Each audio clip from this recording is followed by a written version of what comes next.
Rudy's Grey Rat was a 34-year-old Japanese recluse and neat before he was reborn in another world to parents Zenith and Paul Grey Rat. He also lives with a maid, Lilia, who was his father's classmate at a sword school. He learns about magic and sort of makes learning it his life goal. At the age of very young, he starts practicing magic and specializes in chantless magic.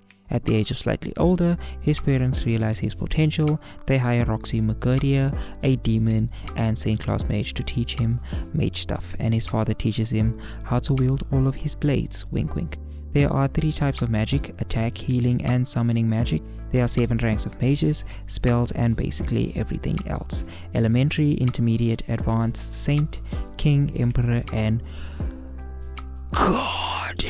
She also teaches him about the infamous Superb race, who are known to be ruthless warriors who wipe out everything in their path.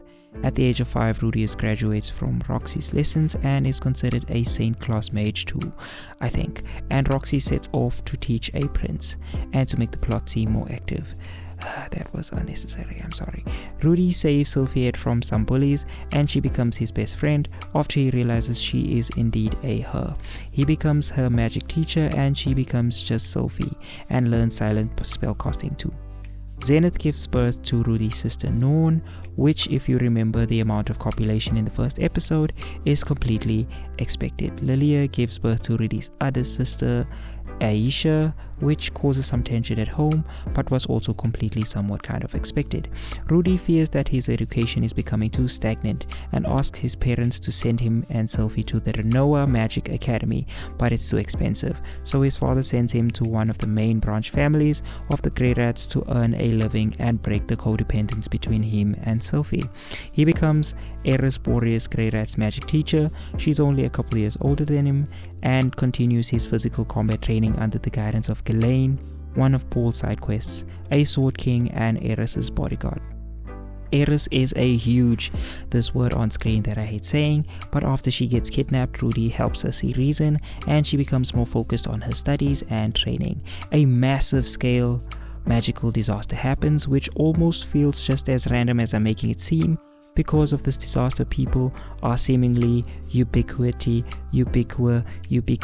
teleported randomly across the fantasy world.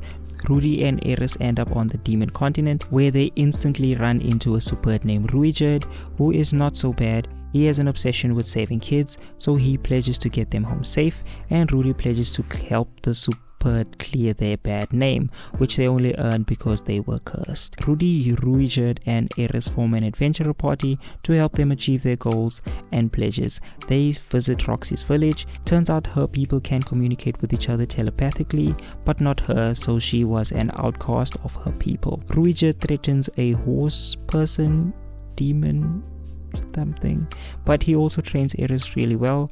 But Rudy gets an eyeball from Kishirisu, former empress of the demon continent, that can see a couple of seconds into the future and makes all of Eris's hard work seem almost pointless, which is tough. They save Ghislaine's village and then run into Orsted, the current dragon god.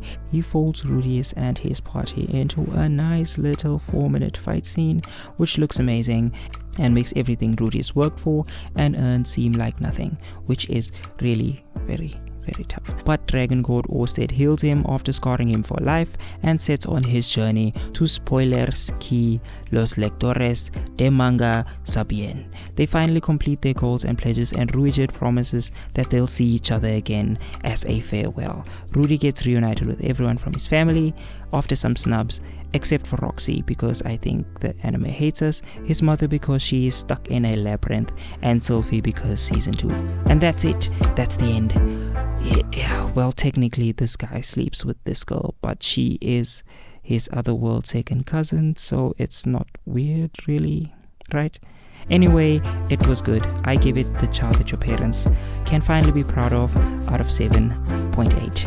And to those of you supporting the channel, thank you. If you want to see more, subscribe.